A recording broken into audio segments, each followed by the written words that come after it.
Article 9 of the Japanese Constitution is a clause in the National Constitution of Japan outlawing war as a means to settle international disputes involving the state. The Constitution came into effect on May 3, 1947, following World War II. In its text, the state formally renounces the sovereign right of belligerency and aims at an international peace based on justice and order. The article also states that, to accomplish these aims, armed forces with war potential will not be maintained. However, Japan maintains de facto armed forces, referred to as the Japan Self-Defense Forces, which may have originally been thought of as something akin to what Mahatma Gandhi called the Shanti Sena, or a collective security police force, operating under the United Nations. In July 2014, instead of using Article 96 of the Japanese Constitution to amend the Constitution, the Japanese government approved a reinterpretation which gave more powers to the Japan Self-Defense Forces, allowing them to defend other allies in case of war being declared upon them, despite concerns and disapproval from mainland China and South Korea, whereas the United States of America supported the move. This change is considered illegitimate by some Japanese political parties and citizens, since the Prime Minister circumvented Japan's constitutional amendment procedure. In September 2015, the Japanese National Diet made the reinterpretation official by enacting a series of laws allowing the Japan Self-Defense Forces to provide material support to allies engaged in combat internationally. The justification is that by not defending, supporting an ally, it would weaken alliances and endanger Japan. Text of the article. The full text of the article in Japanese. The official English translation of the article is historical background. The failure of the collective security of the League of Nations led to the realization that a universal system of security could only be effective if nations agreed to some limitation of the national sovereignty with regard to the right to belligerency, and if the Security Council, which had been their closed shop during League of Nations times, would open itself up to UN members who would cede constitutional powers in favor of collective security, like the German Article 24, which was incorporated in the post-war German constitution, and which provides for delegating or limiting sovereign powers in favor of collective security. Article 9 was added to the Constitution of Japan during the occupation following World War II. The source of the Pacifist Clause is disputed. According to the Allied Supreme Commander Douglas MacArthur, the provision was suggested by Prime Minister Kejiro Shidehara, who wanted it to prohibit any military establishment for Japan, any military establishment whatsoever. Shidehara's perspective was that retention of arms would be meaningless for the Japanese in the post-war era, because any substandard post-war military would no longer gain the respect of the people, and would actually cause people to obsess with the subject of rearming Japan. Shidehara admitted to his authorship in his memoirs Gaiko Gojunan, published in 1951, where he described how the idea came to him on a train ride to Tokyo. MacArthur himself confirmed Shidehara's authorship on several occasions. However, according to some interpretations, he denied having done so, and the inclusion of Article 9 was mainly brought about by the members of the government section of Supreme Commander for the Allied Powers, especially Charles Cades, one of Douglas MacArthur's closest associates. The article was endorsed by the Diet of Japan on November 3, 1946. Cades rejected the proposed language that prohibited Japan's use of force for its own security, believing that self-preservation was the right of every nation. Interpretation. Soon after the adoption of the Constitution of Japan in 1947, the Chinese Civil War ended in victory for the Communist Party of China in 1949 and the establishment of the People's Republic of China. As a consequence, nations, the United States was left without the Republic of China as a military ally against communism in the Pacific. There was a desire on the part of the United States occupation forces for Japan to take a more active military role in the struggle against communism during the Cold War. If Article 9 is looked upon as a motion to abolish war as an institution, as envisaged in the 1961 McCloy-Zorin Accords, then the Korean crisis was the first opportunity for another country to second the Japanese motion and embark on the transition toward a true system of collective security under the United Nations. In fact, however, in 1950, following the outbreak of the Korean War, the U.S. 24th Infantry Division was pulled out of Japan and sent to fight on the front lines in Korea, and so Japan was left without any armed protection. MacArthur ordered the creation of a 75,000-strong national police reserve to maintain order in Japan and repel any possible invasion from outside. The NPR was organized by United States Army Col.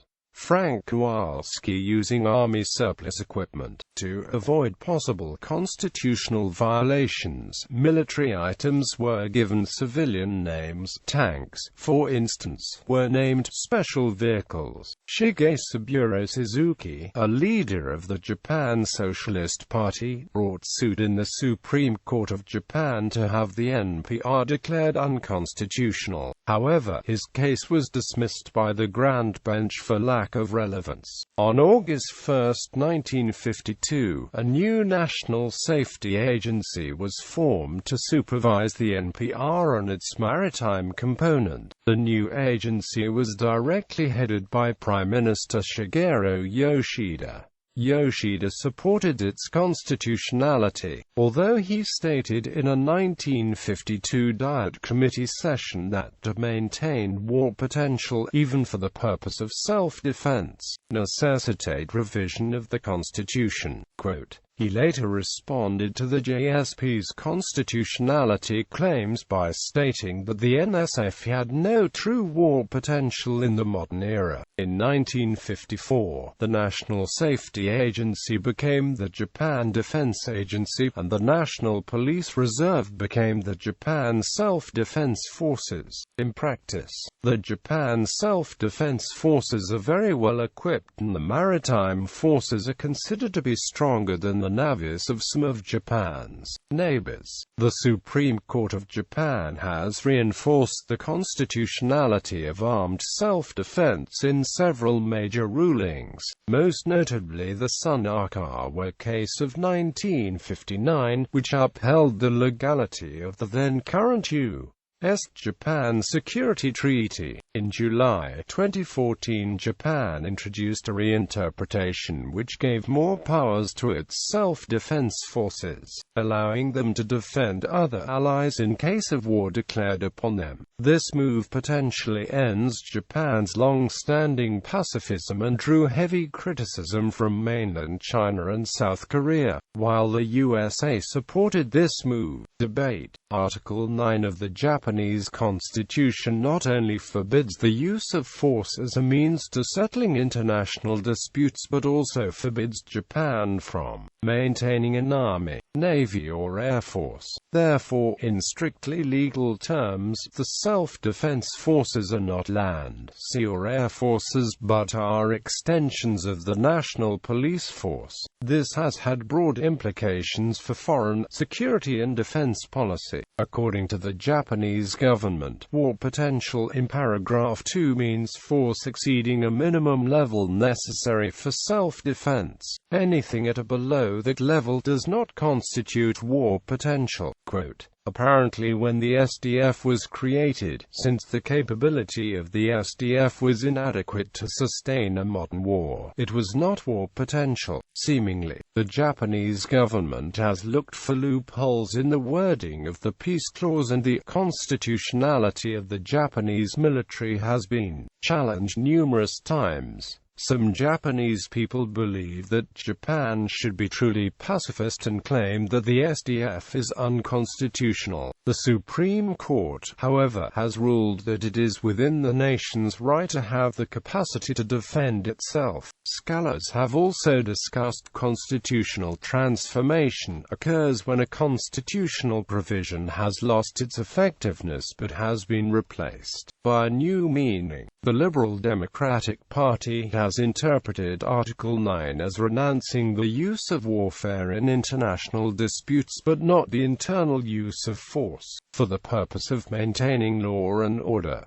The opposing party, the Democratic Party of Japan, tends to concur with the LDP's interpretation. At the same time, both parties have advocated the revision of Article 9 by adding an extra clause explicitly authorizing the use of force for the purpose of self-defense against aggression directed against the Japanese nation. The Japan Socialist Party, on the other hand, had considered the Japan Self-Defense Forces as unconstitutional and advocated the full implementation of Article 9 through the demilitarization of Japan. When the party joined with the LDP to form a coalition government, it reversed its position and recognized the JSDF as a structure that was constitutional. The Japanese Communist Party considers the JSDF unconstitutional and has called for reorganization of Japanese defense policy to feature an armed militia. The interpretation of Article 9 has been determined that Japan cannot hold offensive military weapons. This has been interpreted to mean that Japan cannot have ICBMs,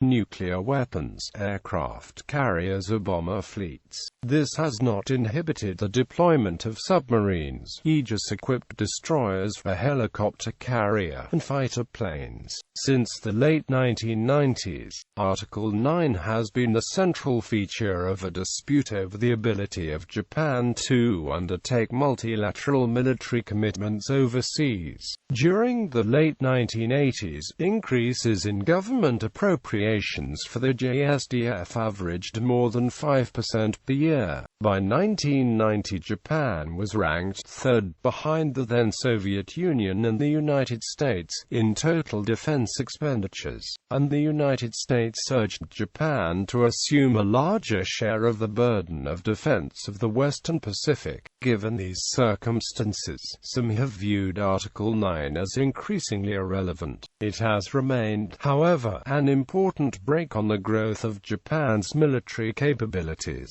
Despite the fading of bitter wartime memories, the general public, according to opinion polls, continue to show strong support for this constitutional provision.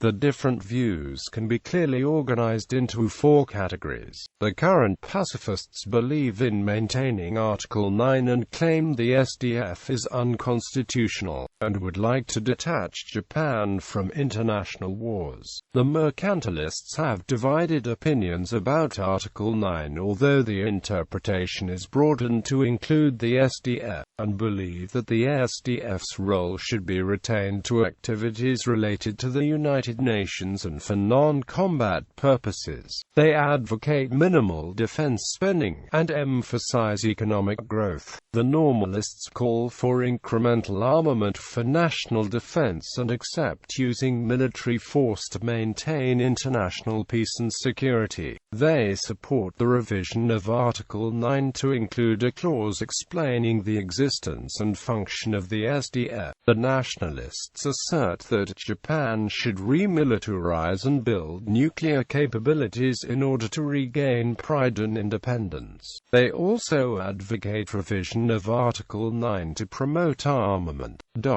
The creation of the openly revisionist lobby Nippon Kaigi in 1997 has considerably accelerated the pressure on Article 9. This very influential organization favors the return to the fundamentals of Imperial Japan. including monarchy, state Shinto, and militarism, and Nippon Kaigi and its allies aim to revise the constitution, particularly Article 9. Evidently, opinions range from one extreme of pacifism to the other extreme of nationalism and complete remilitarization. The majority of Japanese citizens approve the spirit of Article 9 and consider it personally important, but since the 1990s, there has been a shift away from a stance that would tolerate no alteration of the article to allowing a revision that would resolve the discord between the JSDF and Article 9. Additionally, quite a few citizens consider that Japan should allow itself to commit the self-defense forces to collective defense efforts, like those agreed to on the UN Security Council in the Gulf War, for instance. Japan's ability to engage in collective defense has been argued. The involvement of Japan in the Gulf War of 1990, or lack of involvement, has provoked significant criticism. Despite U.S. pressure on Japan to assist America in Iraq, Japan limited their involvement in the war to financial contribution primarily because of domestic opposition to the deployment of troops. As a result of the painfully ardent disapproval from the U.S. during the Gulf War, Japan was quick to act after the September 11 attacks in 2001. It was clear that the September 11 attacks led to increased U.S. demands for Japanese security cooperation. On October 29, 2001, the Anti-Terrorism Special Measures Law was passed, which further broadened the definition of Japan's self-defense. The law allowed Japan to support the U.S. military on foreign territory. This law provoked citizen groups file lawsuits against the Japanese government in order to stop the dispatch of SDF troops to Iraq and to confirm the unconstitutionality of such a dispatch, though the troops sent to Iraq were not sent for combat but for humanitarian aid. Japan has actively built U.S.-Japan relations precisely because of Article 9 and Japan's inability to engage in an offensive war. It has been debated that, when declared support for the U.S.-led war on Iraq in March 2003, and when he sent Japanese forces to aid the occupation in January 2004, it was not Iraq that was in the Japanese side so much as North Korea. Japan's unstable relations with North Korea, as well as other neighboring Asian countries, has forced Japan to batter and bend Article 9 to permit an increasingly expansive interpretation of the Constitution in the hopes of guaranteeing U.S. support in these relations. In May 2007, the then Prime Minister of Japan Shinzo Abe marked the 60th anniversary of the Japanese Constitution by calling for a bold review of the document, to allow the country to take a larger role in global security and foster a revival of national pride. Aside from Abe's Liberal Democratic Party, as of 2012, the Japan Restoration Party, Democratic Party of Japan, People's New Party, and your party support a constitutional amendment to reduce or abolish restrictions imposed by Article 9. A constitutional amendment would require a two-thirds majority and pass referendum to effect it. Despite numerous attempts by the LDP to change Article 9 of the Japanese Constitution, they have never been able to achieve the large majority required, as revision is opposed by a number of Japanese parties including the DPJ and the Japanese Communist Party. International comparisons. In the Italian constitution, Article 11 is similar to the Japanese analog, but the use of military forces is permitted for self-defense and also for peacekeeping purposes, if agreed with the international organizations. Italian, English translation, reinterpretation in 2014. In July 2014, Japan's government approved a reinterpretation of this article despite concerns and disapproval from mainland China and South Korea. Although the United States of America supported the move, this reinterpretation would allow Japan to exercise the right of collective self-defense, and exercise military action if one of its allies were to be attacked. It is considered by some parties as illegitimate, posing a serious danger to Japan's democracy since the Prime Minister circumvented the constitutional amendment procedure, dictating a radical change to the meaning of fundamental principles in the Constitution by way of cabinet fiat without direct debate, vote, or public approval.